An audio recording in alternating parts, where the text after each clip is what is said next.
നമസ്കാരം.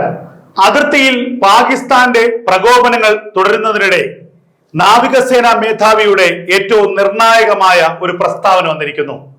ഓപ്പറേഷൻ സിന്ദൂർ അവസാനിച്ചിട്ടില്ല. ഏതെങ്കിലും ഒരു പ്രകോപനം പാകിസ്ഥാന്റെ ഭാഗത്തുനിന്നുണ്ടായാൽ ഞങ്ങൾ പാകിസ്ഥാനെ ആക്രമിക്കുക തന്നെ ചെയ്യും. ഇന്ത്യയുടെ നാവികസേനാ മേധാവി ദിനേശ് കെ ത്രിപാഠിയാണ് ഏറ്റവും നിർണായകമായ ഈ ഒരു പ്രസ്താവന നടത്തിയിരിക്കുന്നത്. കഴിഞ്ഞ ദിവസം ഡൽഹിയിലായിരുന്നു അദ്ദേഹത്തിന്റെ ഇത്തരം ഒരു പ്രസ്താവന. കഴിഞ്ഞ മണിക്കൂറിൽ ഡൽഹിയിലായിരുന്നു ദിനേശ് കെ ത്രിപാഠിയുടെ ഏറ്റവും നിർണായകമായ ഒരു മറുപടി. പാകിസ്ഥാനെ ആക്രമിക്കാൻ ഇന്ത്യ സുസജ്ജമായിരിക്കുന്നു. കരമാർഗവും ആകാശമാർഗവും കടൽ മാർഗവും ഏത് സമയത്തും പാകിസ്ഥാനെ തകർക്കാൻ ഇന്ത്യക്ക് കഴിയും. ഓപ്പറേഷൻ സിന്ദൂർ എന്നുള്ളത് ഇന്ത്യ പൂർണ്ണമായും അവസാനിപ്പിച്ച ഒരു ആക്രമണ പദ്ധതിയല്ല. താൽക്കാലികമായി ഇന്ത്യ ഒരു തടയിടുകയാണ് ചെയ്തിരിക്കുന്നത്. താൽക്കാലികമായി ഇന്ത്യ നിർത്തിവെക്കുകയാണ് ചെയ്തിരിക്കുന്നത്.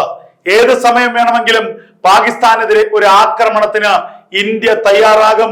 ഇന്ത്യക്കെതിരെ ഏതെങ്കിലും പ്രകോപനം പാകിസ്ഥാൻ ഉണ്ടാക്കിയാൽ പാകിസ്ഥാനെ തകർക്കുമെന്ന് ഇന്ത്യയുടെ നാവികസേനാ മേധാവി തന്നെ പറയുന്നു.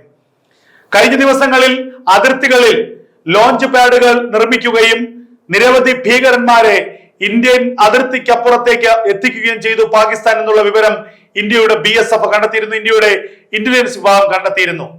അതിർത്തി കടത്തി ഭീകരവാദികളെ ഇന്ത്യയിലേക്ക് അയക്കുക, മഞ്ഞിന്റെ മറവിൽ ഭീകരവാദം ഇന്ത്യയിലേക്ക് വളർത്തുക, ഇതായിരുന്നു കഴിഞ്ഞ കാലങ്ങളിലൊക്കെ തന്നെ പാകിസ്ഥാൻ നടത്തിയത്.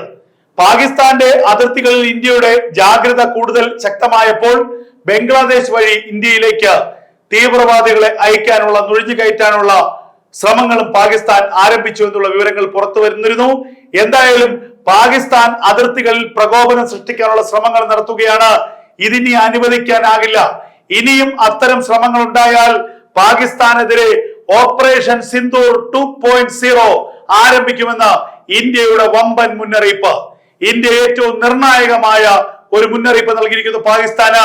ഇന്ത്യയുടെ ആഭ്യന്തര മന്ത്രി പറഞ്ഞതിന് പിന്നാലെ ഇന്ത്യയുടെ നാവികസേന മേധാവി തന്നെ പറഞ്ഞിരിക്കുന്നു, പാകിസ്ഥാനെതിരെ ഞങ്ങൾ ഓപ്പറേഷൻ സിന്ദൂർ അവസാനിപ്പിച്ചിട്ടില്ല, നിർത്തിയിടത്ത് നിന്ന് ഞങ്ങൾ ഇനിയും ആരംഭിക്കും എന്ന്.